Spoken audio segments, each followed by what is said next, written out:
Bonjour à tous, ou bonsoir, ici Folken, je vous présente aujourd'hui la tablette tactique CTAB à la demande de certains de mes joueurs. Nous avons donc au menu principal cette interface ici. Nous allons voir les fonctions au fur et à mesure. Le bouton attaque vous met sur la carte telle qu'elle est avec les textures. Nous avons ici mon point, donc je suis actuellement au spawn, mon petit point vert qui représente mon point de vue, ma localisation de joueur. En bas à droite, nous avons donc les toggles, les options de map, avec les coordonnées, la distance de ma flèche, vous voyez ici qui augmente, et aussi l'azimut dans lequel je tourne ma flèche. Je peux camoufler euh, ici, mauvaise pioche, dans les toggle map tool, ces options en bas à droite.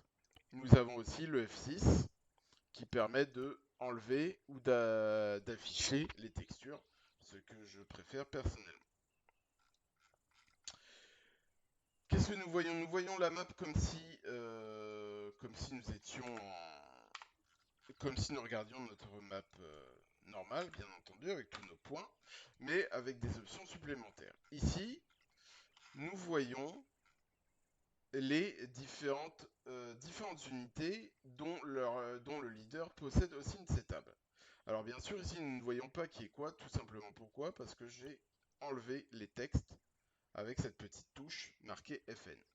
Maintenant, nous voyons ici Atlas, Ares, Phobos qui a l'air de faire un pique-nique, et ainsi que deux unités Minotaur ici, et nous avons aussi une unité Pégase qui est en cours de vol sur la carte.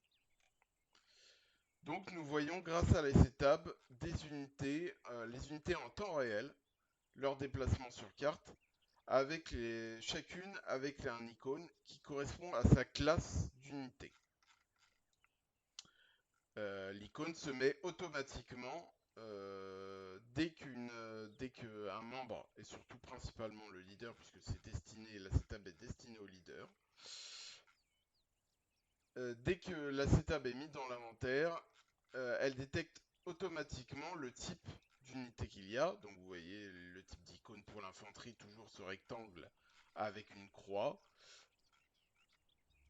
Les unités aériennes, ce rectangle avec ce sigle, ce sigle de sablier horizontal. Et les unités blindées avec ce rond ovale, cet ovale dans le rectangle, tout simplement. Et nous voyons bien que dès qu'ils se déplacent, nous avons leur position en temps réel. Ensuite, nous avons ici le UAV feed. Donc le UAV feed est ce qui nous permet d'avoir une vue des différents drones avec sa localisation sur la minimap dans ce carré inférieur gauche. Alors là, on peut se connecter uniquement sur les drones qui sont en cours. Et en fait, ce sont les tourelles qui ont été mises sur les différents destroyers placés au large des côtes. Mais sinon, nous verrions la vue d'un drone aérien, par exemple, ici en bas à droite, souvent en vue thermique. Mais sinon, normalement, nous aurions aussi une vue ici. Je vais d'ailleurs placer un drone en Zeus qui normalement devrait fonctionner avec la CTAB.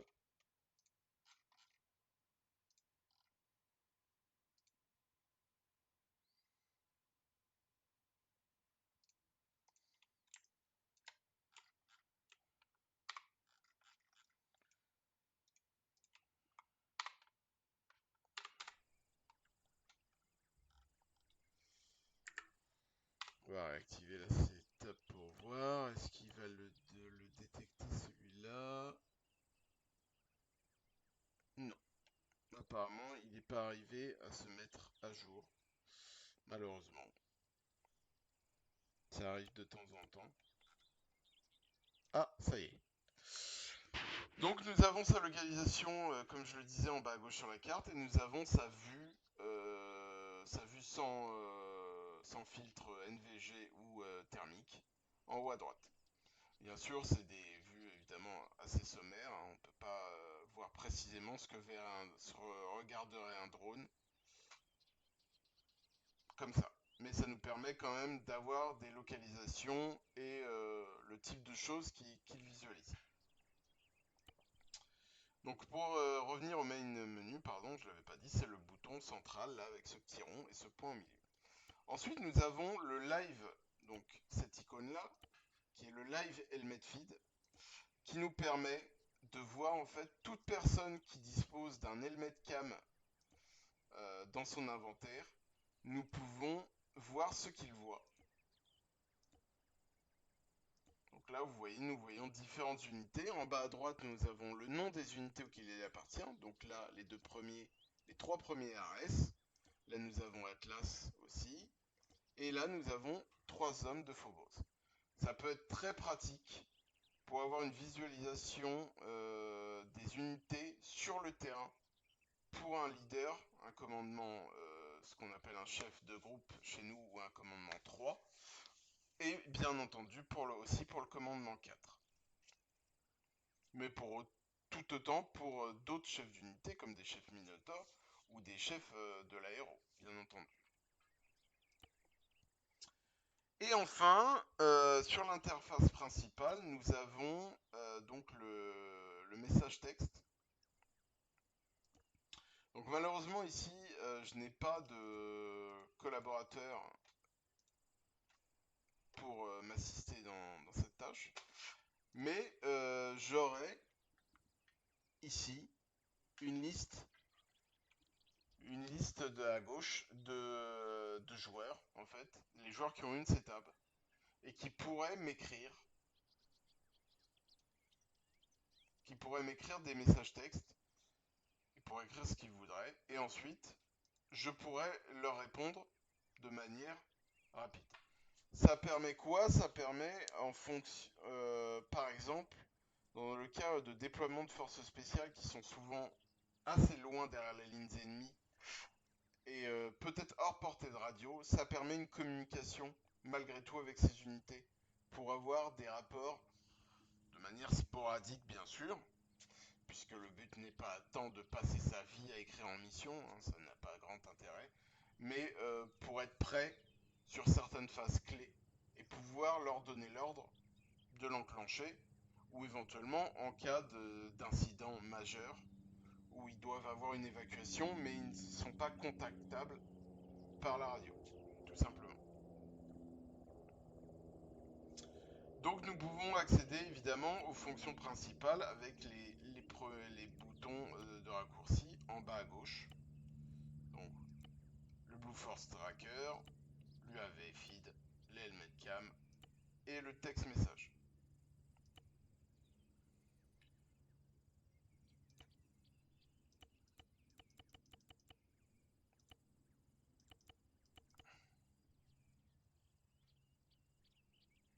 Nous avons ici aussi ce bouton là qui nous permet donc avec le raccourci F7, qui nous permet de revenir directement à notre position sur la carte, tout simplement. Donc comme c'est marqué, pour centrer la map sur notre position actuelle. Ensuite, nous pouvons interagir aussi avec la carte. C'est-à-dire, en double-cliquant, j'ai un certain nombre d'options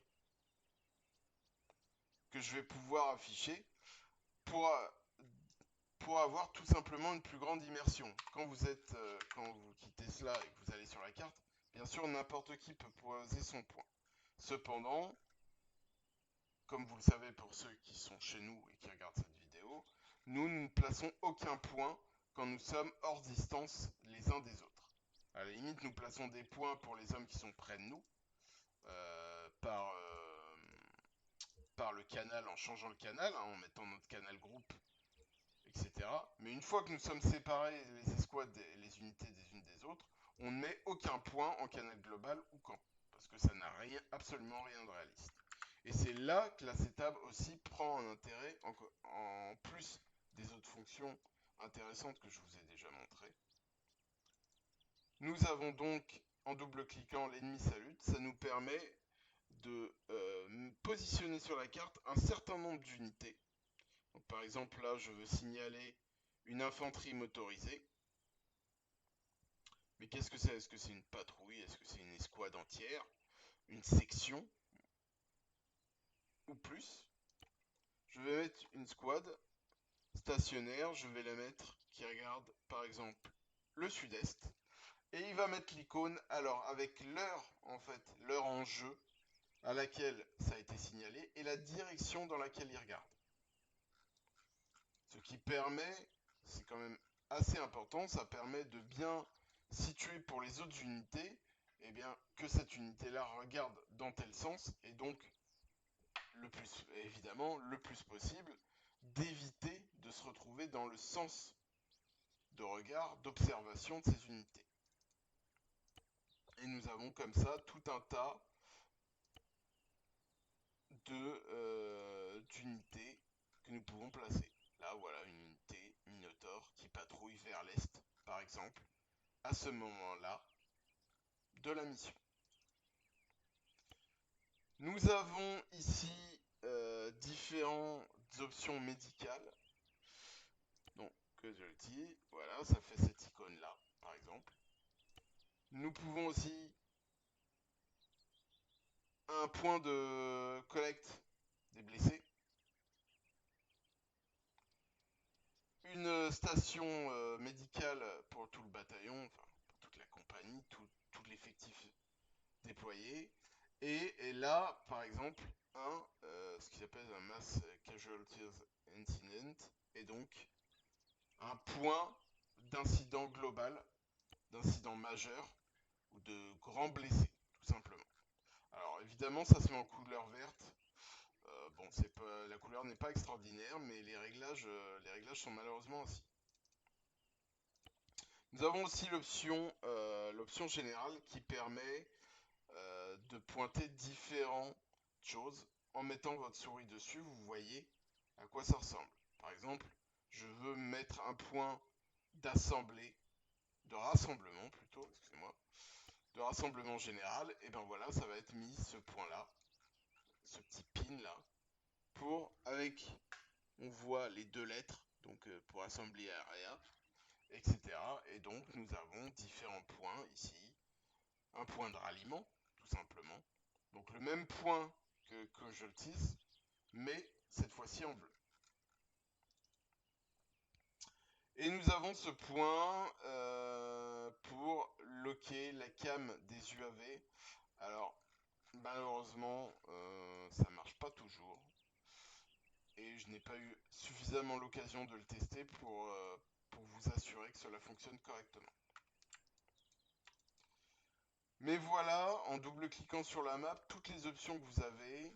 Alors évidemment, ça demande quand même une connaissance du type de point pour les utilisateurs de la CETAB. Mais je vous rappelle, c'est à vous aussi d'explorer ces possibilités. Je vous fais cette vidéo afin de vous permettre de connaître les options et de vous en sortir en mission. Puisque je le rappelle encore une fois, donc la CETAB qui s'appelle dans l'inventaire Rugged Tablet a toutes ces fonctions. Par contre, vous avez aussi une deuxième petite tablette, enfin qu'ils appellent plutôt un téléphone, puisque, enfin un smartphone plus précisément. Vous retrouvez ces équipements dans le petit plus, hein, vous le voyez là. Sinon, ce qu'on peut éventuellement confier à des chefs d'équipe par exemple, ou à des unités qui n'ont pas besoin forcément de la grande tablette, la Galaxy S20 Tactical Edition, qui fait cette option-là. Au contraire de la grande tablette qui s'affiche en grand au milieu de l'écran, moi je l'ai configuré sur ma touche H, donc en appuyant simplement sur H, j'ai ma tablette comme ça, comme un GPS en fait, ou comme un micro dagger. Par contre, si je fais CTRL H, je vais avoir ça. Donc en double-cliquant, j'ai les mêmes fonctions que sur la tablette, la CETAB. Vous voyez ici mes coordonnées avec les azimuts, etc., la distance. J'ai en double-cliquant les trois fonctions mais je n'ai pas celle avec l'UAV, bien sûr. Et vous avez ici le toggle map pour passer en message, en envoi de message, tout simplement. Ici, les map options, donc ça vous permet d'enlever les textes, donc les noms des unités comme on l'a fait tout à l'heure, mais aussi potentiellement de changer la taille des icônes, si vous voulez les mettre en plus gros, éventuellement. Vous les baissez, bien sûr. Changer la texture de la map, centrer sur votre position, et les map tools, ben c'est les données en bas à gauche. Voilà. Et vous avez bien sûr, en haut, l'azimut par lequel je regarde, mes coordonnées et l'heure de la mission. Voilà pour la présentation un petit peu rapide, sommaire de ce que offre la setup comme option. Mais c'est vraiment un outil très important pour les leads, en tout cas qui ajoute des composantes très intéressantes et permet un meilleur suivi de ce qui se passe, plus réaliste en termes de suivi, de placement de points, etc. J'espère qu'elle vous sera utile, que vous la regarderez, et je vous souhaite à tous une bonne journée ou une bonne soirée, et à bientôt.